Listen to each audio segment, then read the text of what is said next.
अछूत विचार। एक बार गौतम बुद्ध वैशाली नगरी में धर्म प्रचार के लिए जा रहे थे। जब वे नगरी के बीचों बीच से गुजर रहे थे तब उन्होंने देखा कि कुछ सैनिक एक लड़की का पीछा करे रहे हैं। तभी वह डरी हुई लड़की एक कुएं के पास जाकर खड़ी रह गई और वह हांफ रही थी और प्यासी भी थी।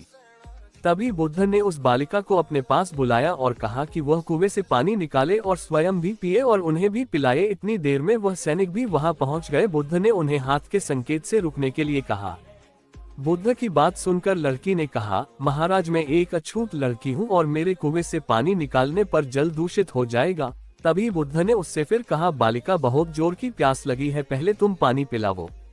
तभी कुछ देर बाद वैशाली नगरी के राजा भी आ गए। फिर उन्होंने बुद्ध को नमन किया। बाद में सोने के बर्तन में केवड़े और गुलाब का सुगंधित पानी पीने के लिए दिया, पर गौतम बुद्ध ने उसे पीने से मना कर दिया।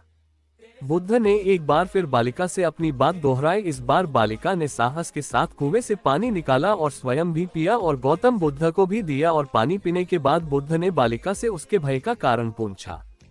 तब उस बालिका ने बताया, मुझे संयोग से राजा के दरबार में गाने का अवसर मिला था और राजा ने मेरा गीत सुन मुझे अपनी गले की माला पुरस्कार स्वरूप दी। लेकिन उन्हें किसी ने बताया कि मैं एक अछूत लड़की हूँ और यह जानते ही राजा ने मुझे अपने सैनिक को मुझे जेल में डालने के लिए बोल दिया। मैं किसी तरह उन सैनिकों से बचकर यहाँ तक पहुँच गई और आप मिल गए।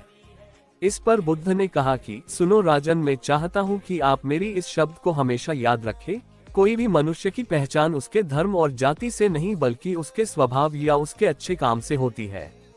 जिस बालिका के मधुर कंठ से निकले मधुर गीत का आपने आनंद उठाया, उसे पुरस्कार दिया और जिसके कार्य इतने अच्छे हो वह अछूत हो नहीं सकती। और उस बालिका के साथ नीची सोच और छोटे कार्य करके अछूत होने का परिचय तो आपने दिया है। इसीलिए मेरे नजरों में यह बालिका नहीं बल्कि आप अछूत है। तभी राजा बुद्ध के सामने शर्मिंदा होने के अलावा और कर भी क्या सकते हैं। उन्होंने बुद्ध से क्षमा मांगी और वह से चले गए।